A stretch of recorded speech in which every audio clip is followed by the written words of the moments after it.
వాట వాట పోరా నా జవా జవా జంజీరా. చూసారు కదా వీడియో ఎంత బ్యూటిఫుల్గా వచ్చిందో. మీకు కూడా ఈ వీడియో నచ్చుతుందని అనుకుంటున్నాను. నచ్చితే డెఫినెట్గా ట్రై చేయండి అండ్ ఈ వీడియో లాస్ట్ వరకు చూసేయండి అండ్ వీడియోని అయితే లైక్ చేయండి, షేర్ చేయండి, మన ఛానల్ని అయితే సబ్స్క్రైబ్ చేసుకోండి. ఇన్షాట్ యాప్ ఓపెన్ చేయగానే ఇంటర్ఫేస్ అయితే ఇలా ఉంటుంది. వీడియో మీద క్లిక్ చేసి నో ఆప్షన్ మీద క్లిక్ చేయాలి. క్లిక్ చేసిన తర్వాత ఫోటో మీద క్లిక్ చేసి ఫొటోస్ అనేవి యాడ్ చేసుకొని రైట్ క్లిక్ అయితే ఇచ్చేసేయాలి.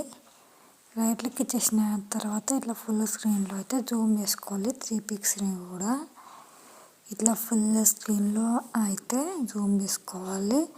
అండ్ వాటర్ మార్క్ రిమూవ్ కావడానికి అయితే ఫ్రీ రిమూవ్ అనే ఆప్షన్ని క్లిక్ చేస్తే వాటర్ మార్క్ అనేది రిమూవ్ అవుతుంది. రిమూవ్ అయిన తర్వాత మనమైతే ఎఫెక్ట్ అనే ఆప్షన్ని క్లిక్ చేసి స్లో జూమ్ అనే ఆప్షన్ని తక్కువగా ఇంక్రీజ్ చేసేసుకొని మన ఫోటో ఎంతవరకు ఉందో అంతవరకు ఉంచేసుకొని 2 డూప్లికేట్స్ అయితే చేసేసి రైట్ క్లిక్ అయితే ఇచ్చేసేయాలి.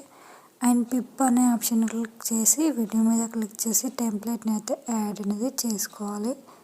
చేసుకున్న తర్వాత బ్లెండ్ ఆప్షన్లో స్క్రీన్ ఆప్షన్ని సెలెక్ట్ చేసుకుని రైట్ క్లిక్ ఇచ్చేసి అండ్ టెంప్లెట్కున్న వాల్యూమ్ మొత్తం కూడా ఆఫ్ అయితే చేసేయాలి. చేసిన తర్వాతనైతే ఇలా అయితే ఉంటుంది అన్నమాట. అండ్ మీకు ఆ టెంప్లెట్ లింక్ కావాలంటే డిస్క్రిప్షన్లో లింక్ ఇస్తాను, మీరు అక్కడికి వెళ్ళి అయితే డౌన్లోడ్ అయితే చేసుకోవచ్చు. అండ్ నెక్స్ట్ వచ్చేసి మనమైతే లిరిక్స్ వీడియోని అయితే యాడ్ అనేది చేసుకోవాలి. పిప్ అనే ఆప్షన్ని క్లిక్ చేసి వీడియో మీద క్లిక్ చేసి లిరిక్స్ వీడియోని అయితే యాడ్ అనేది చేసుకొని బ్లెండ్ అనే ఆప్షన్ ఉంటుంది. బ్లెండ్ ఆప్షన్లో స్క్రీన్ ఆప్షన్ని సెలెక్ట్ చేసుకుని రైట్ క్లిక్ ఇచ్చేసి కొంచెం లిరిక్స్ వీడియోని అయితే కొద్దిగా కింది సైడ్ పెట్టేసుకొని రైట్ క్లిక్ అయితే ఇచ్చేసేయాలి. అండ్ వీడియోని అయితే ఇలా వస్తుంది అన్నమాట. ఫైనల్గా అవుట్పుట్ అయితే ఇది. రైట్ క్లిక్ అయితే ఇచ్చేసేయాలి.